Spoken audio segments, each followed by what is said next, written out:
Ray's Guide, here on the convention floor at the end of Citizencon Day 1. And it was an amazing Day 1. Ending with what may be the highlight of the first day, showing the new star map along with the other new UI features, and being able to go on the map from the map of your ship all the way up to and including the entire Stanton system, a seamless map.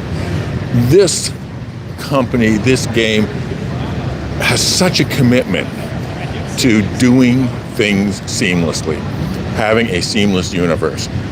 Nobody would have necessarily expected it to need to be seamless, but yet they do the extra mile because that's in so much in their philosophy of how they want to do things. It's really amazing. Other highlights of the day, we had the ship panel, the RSI Zeus Mark II, 3 different models. We weren't quite sure about whether there'd be multiple models. The one is clearly going to be the ultimate bounty hunter ship. It's the new Razor Crest. 3-person crew. Although honestly, there was also the basic version and the cargo hauling version. And I looked on the website, and the basic version and the cargo hauling versions are exactly to the same size, same price. So I don't see why many people would be buying what they call the essentials version. Get the cargo hauling version at $120. It's going to be a very nice competitor to both, I would think, the Mercury Star Runner, which is a smaller version with 3 shields. This ship may be an excellent, as you would term it, a blockade runner, but also a really good comparison, although it looks like it's a bit larger, a companionship to the Freelancer Max. I could easily see someone choosing the new Zeus over the Freelancer Max. All of those prices, the price is $135 War Bond with LTI for the two lower versions, and $170 with LTI War Bond for the Bounty Hunter version. Also, we had the Drake Cutter Scout, and a little bit of information, not too much, about the gameplay that's going to be improving for scanning. So that is going on sale, available now at $45 War Bond with LTI. That's going to be, stock up on them if you have any need for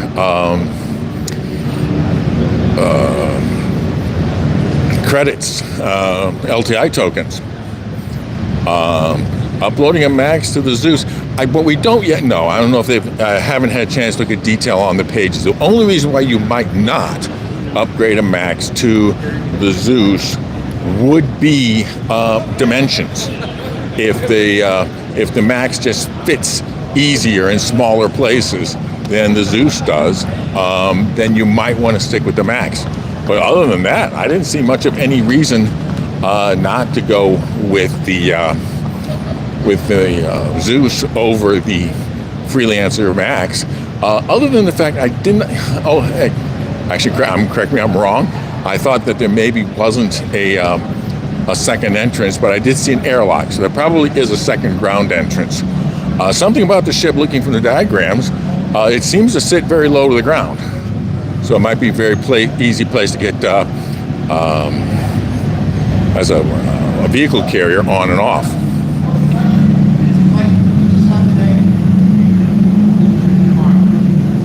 I don't think, no. I think we've seen enough ships for today. Remember, they usually don't announce a lot of ships during Citizencon because you got IAE Expo coming up next month, and that's the big ship thing for the year. So they won't, I would not expect any more ships this year. I'm sorry, in this Citizencon.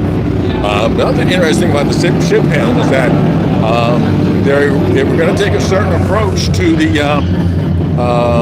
the large ships, and that they're going to do a whole series of RSI ships, one after another.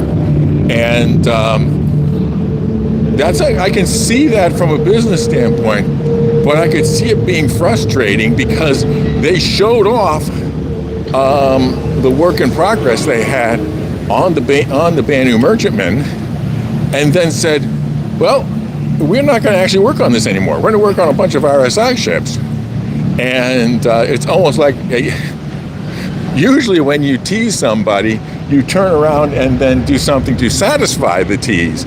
But they basically showed off what they had on the Banu Merchantman and then said, oh, okay, we're going to have our teams concentrate on doing the RSI ships. Now, I hope, a while back I did a suggestion that they create something that they called the Very Large Ship Team.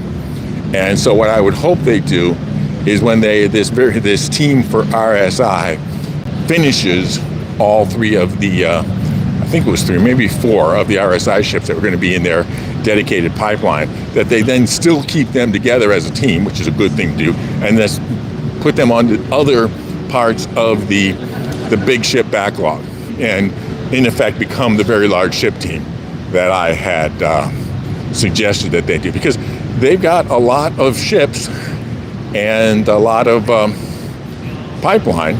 It was interesting to see that chart of all the ships they had, all the ships they were announcing this year, and the ones remaining. It is interesting that they did not introduce a lot of new ships. They wanted, and they did not. It's been a while since they offered any new whale bait. You know, by whale bait I mean those ships in the $800 to $900 range, or at least probably even more than $700 range. I suspect what they're finding is that they can get better value out of taking an existing big ship and making it flyable. And if they do that, they'll get a boatload more, so they'll get a shipload more sales because it's now flyable. And they might actually have better return on investment of taking one of their current stock of yet to be flyable ships and making it flyable and getting a bunch of new sales that way. Because when they do it as a concept sale, they have to offer a discount, and then on top of that, everyone says, come on, look at the backlog, and they don't actually put the money down. There's probably at this point a fair amount of resistance to spending new money on ships that do not have a expected release time frame. Now, one interesting thing that is going on, I know a lot of people said no cash till pyro. Are they going to consider having the pyro playground be proof enough of pyro that they're willing to open up their wallets again? I, of course, never said that, because actually I have a need for new things to offer as contrast. Now, one thing that was interesting today during the ship show, they mentioned the release of Squadron 42 as a much more certain thing than I've ever seen the words "the release of Squadron 42" said. They were saying the release of Squadron 42 with a very straight face, much more of a straight face than most of the community mentioned until quite recently have used the phrase "the release of Squadron 42." Usually you say that with a grin, like, yeah. But they were saying the release of Squadron 42 like it was a real, solid, expected thing. And we may, even if we don't see a release time frame, which is what I was expecting perhaps to fill up these 2 hours, we're going to see a lot more attitude from CIG that the release of Squadron 42 is not science fiction, to make a bit of a pun there.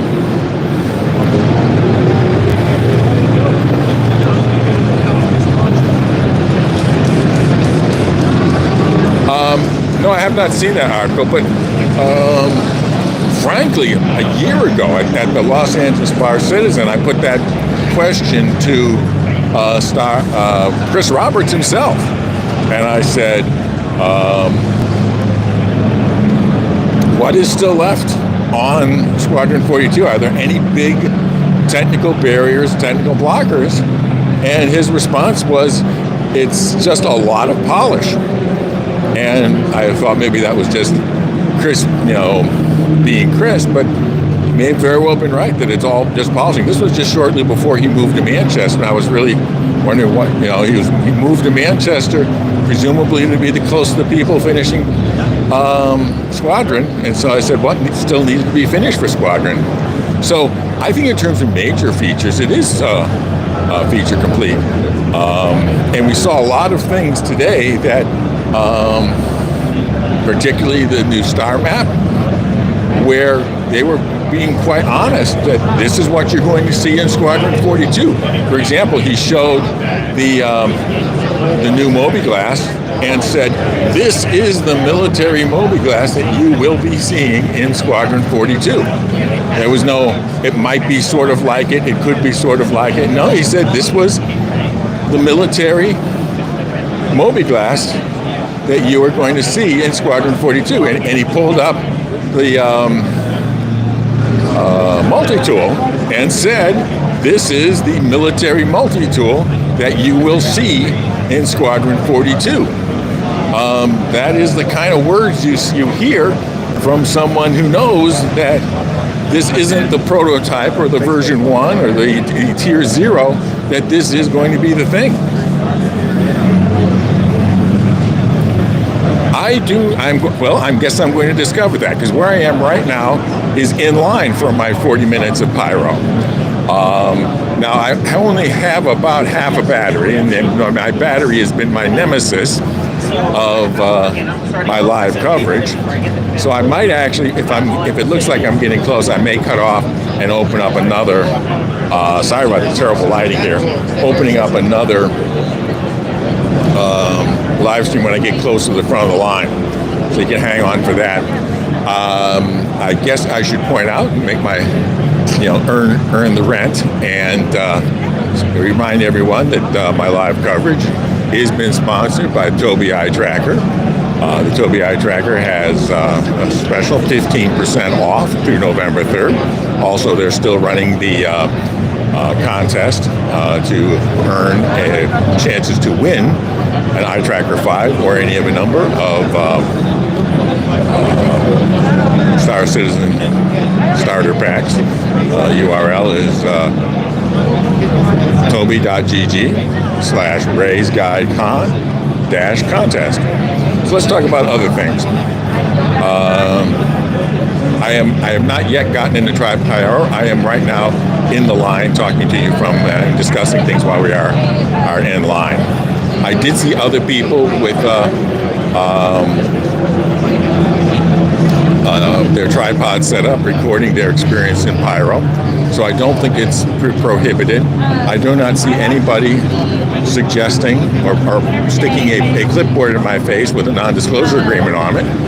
So now I'm really kind of interested in when they do this Pyro Playground, which apparently will be very soon, whether they will require any NDA for that. There was no mention of it. So if so, I hope that as an Evocati, I've considered one of their beta testers and will get an entry into the Pyro Playground. If so, I will apparently be able to create any amount of content from Pyro, and certainly will do so. Yeah, I have the Eye Tracker 5 too. They gave me a unit to do a review on, and if I can look at my review, I give some hints about how to use it in the game. You really, in my opinion, you really do need to have a quick button to turn it on and off, because there are moments when it gets in the way. So I mapped it to one of my mouse buttons. I have a 5-button mouse, and I mapped it to one of my joystick buttons. But I mean, there are times where it opens up whole possibilities. I was talking about you can fly inverted, and while still staying inverted, look up and spot where you want to land on the ground, and then do a rollover to a dive. And you just can't do that without something like a head tracking software.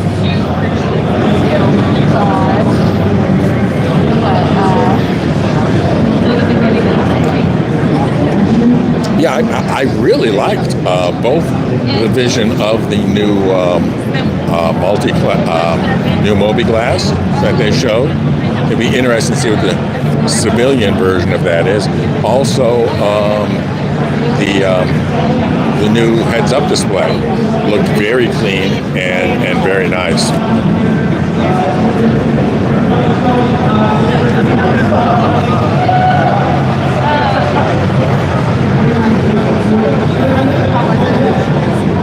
It could be a while here in terms of getting to the front of the line here, but since they have 2 hours for us to do it, I have nothing better to do. Does anyone have any ideas of what they thought were the highlights of the day that we haven't discussed yet?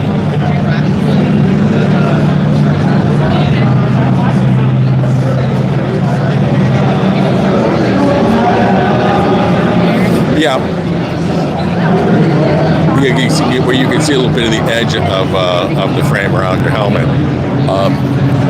The problem is that whenever you're designing a game, you've got to regard every inch of screen real estate as precious, and that looks like really what they were doing with the new HUD redesign. They were really taking the value of every inch of that screen real estate. And I'm glad they did a cartoon blocking out what thing has which space, because we had a little bit of trouble of things overlapping each other in recent versions.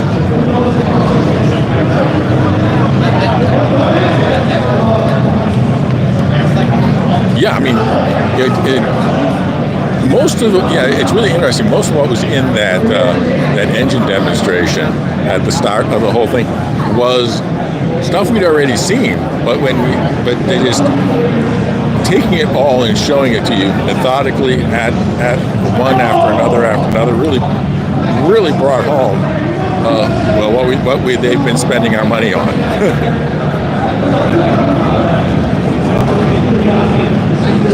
That also is a problem. Whenever you're dealing with screens, you have to worry about multi-screen monitors. Anyhow, I've been meeting lots of fans coming up and saying hi. You always wonder, is anybody going to actually say hi? As saying hi there.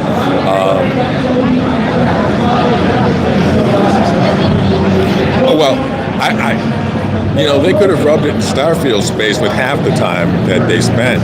I think they were also, in no small terms, rubbing it in Unreal Engine 5 space. Because everyone's been saying, Starfield, Star Citizen's going to be nothing because they're not building it in Unreal Engine 5. But some of the things they showed off, you don't do those in Unreal Engine 5. So I think they were setting their sights on something bigger than just showing themselves off against a 10-year-old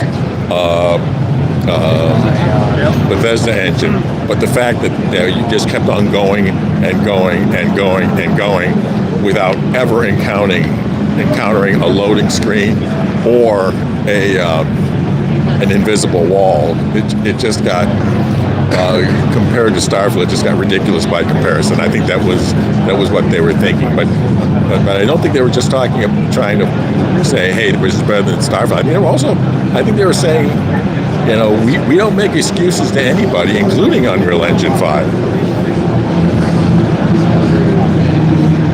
They're either going to do one of three things, actually two things, but the third is kind of an in-between thing. When you have that kind of technology, you either do one of two things with it. You license it, or you hold on to it as a competitive advantage.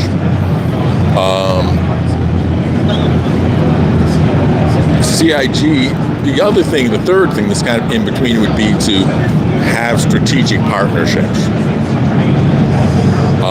What time is it here? It's probably approaching 6 at this point. So we've got at least a full hour before they close the event. Okay, 5:30. The thing is, I can check my phone or I can keep the live stream running. I don't have a separate watch for me.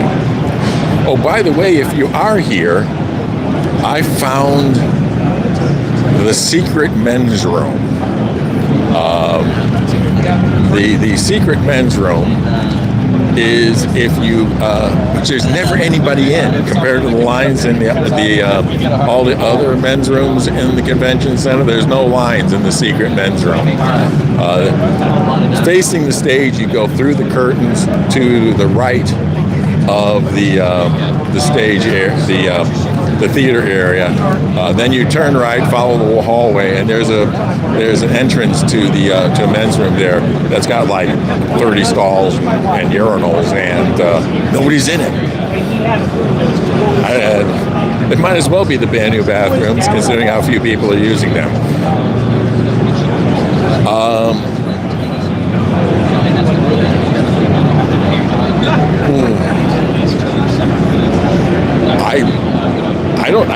I think that the Maelstrom demonstration showed pretty much everything they want to be able to do with it. I mean, I guess they could decide also to have the Maelstrom system be able to blow body parts off, but that would be probably too gross for the ESRB rating they're looking for. Dynamic dismemberment would probably stretch even the NC-13 rating. But the dynamic breaking apart of items and ships. Now, they originally described Maelstrom as being like beaming drive. I didn't see that much in the demonstration regarding deformation. You see things being snapped off and being singed and burnt, but not like twisted metal like you would see in beaming and drive.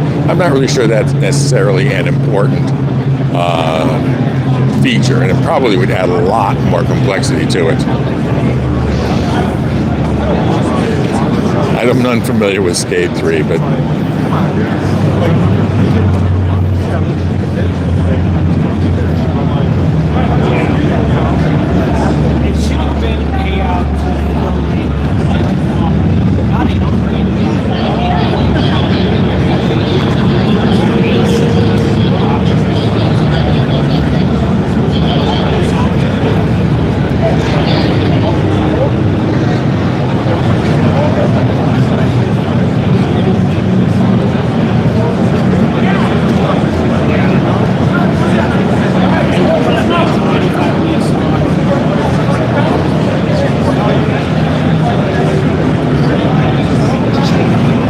yeah, that would need to be something that they'll really need to balance. I hope that they make the time hopefully they will make the time to damage short and the time to kill large on capital ships, so that you've got because frankly the Scotty gameplay, I guess you could call it, I think has a lot of potential in this game. I certainly know I would love to be the Scotty of a large capital ship.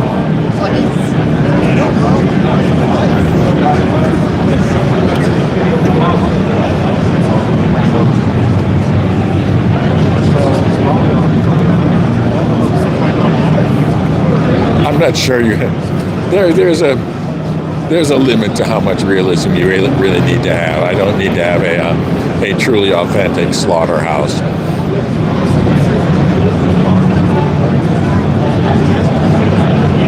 Yeah, although the demo was not meant to be a real-time situation. They wanted to show the gameplay, and so they probably had the Gladius back off of the attack.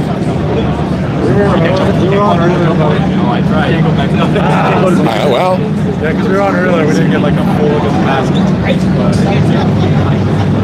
That's what I was sort of tossed up between getting in line myself or interviewing people as they came out. The lighting here is pretty bad. But I thought that it'd be more interesting to show the game itself. I was like trying to cross this flying down to Pyro 1. And like mid jump there was like coronal flare or something. Okay. And then I like shut it off. Why do you hate the secret word BS? I did notice on Pyro 2 when I was doing like a hostile clearing mission. Well, first off, I had to kill 74 hostiles. That's one. Second, as soon as there was like a hidden cave underneath one of the like derelict ships, which was really cool. Okay, well, again, I wouldn't expect it soon. I may be running up under limits of either when they close the venue or my battery life.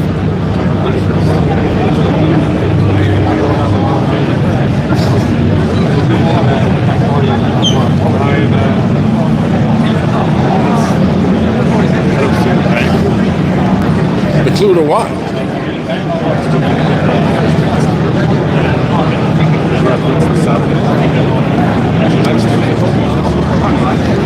I want the secret. I usually just want the secret word to be something that will cause them to want to listen carefully to the video. At least the first few people that show up. Yeah, I know once 30 people have included the secret word, it's not very much of a secret anymore, is it?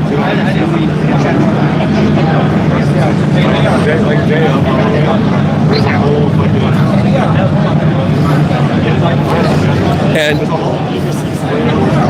honestly, if someone does that, I'll still give them credit. Remember, the whole idea is to it's two things. First of all, you want to separate out the people that actually want to enter the contest versus bots and spammers.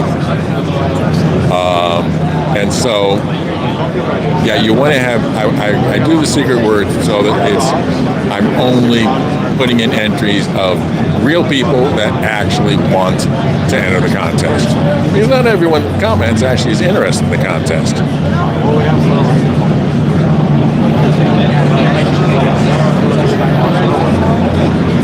And as long as the comment, is enough to convince me that, they are a real person that wants to enter the video, I'll count that.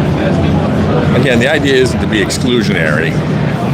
The idea is to get people to watch the video and to indicate that they actually are meeting their contest entry as a contest entry. Oh. Yeah. The star map I wanted yesterday. I think we all wanted that star map yesterday. And I do think that they made no promise as to when it's going to get here. And so,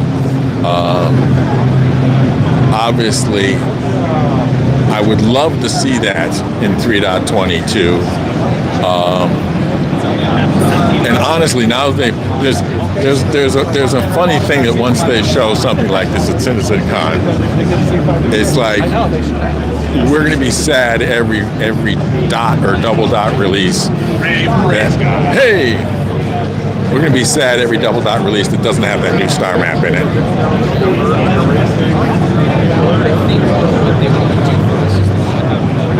Yeah, I mean, I too thought that was a tease that was kind of pointless. I mean, it was like, here, look, this is what we got really far on this before we stopped.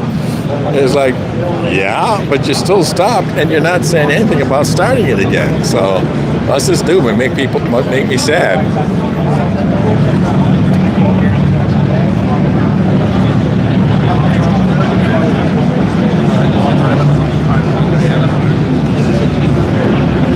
Yeah, now that, when they showed that chart and saw not just, that he left, but a whole bunch of other people.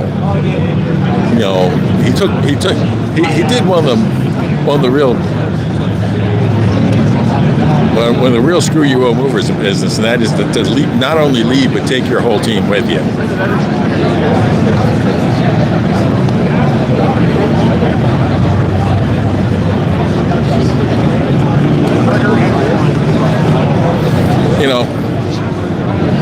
At some point, they've got to be able to destroy discrete things because there are discrete objects in the entity graph database.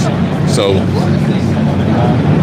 in the entity graph database, they have to take one entry and replace it with a bunch of other entries. And so they have to have entries with literally fracture points, and then they replace the one item with its fracture point elements. So, unfortunately, by the nature of the game, they're going to have to over time, these ships and whatever will be seeming to break apart in predictable ways. And in some respects, that's not that unreasonable, because things do break apart in predictable ways. There are predictable joints and weak points and fracture points.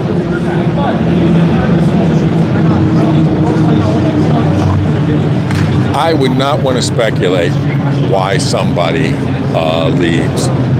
But usually, if you're a pro about it in business, when you quit, you don't try to take a whole bunch of people with you. And so that's, I don't know the specifics, and so I won't make a specific, but in general, if you leave and try to take away your entire team, unless you were hired as an entire team, that you hire this guy and he's got a team that, so for example, like they bought Turbulent as an entire team. So unless you bought them as an entire team, you don't try to have them to take them as an entire team. That's generally considered not playing by the unwritten rules of business.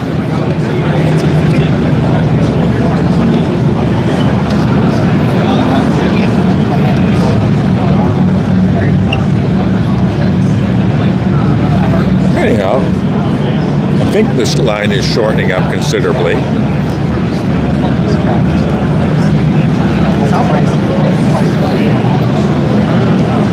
Since the chat's kind of going cold, here's what I'm going to do. I'm going to preserve my battery, and I'll start up a new live stream just before I get to the front of the line. That way, I'll hopefully be able to get a full 40 minutes streaming again when I have a chance to sit at the terminal.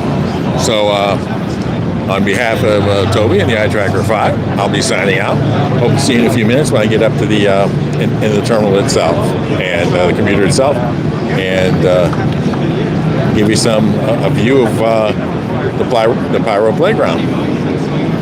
See you a little later. It's Daniel Raymond for Ray's Guide.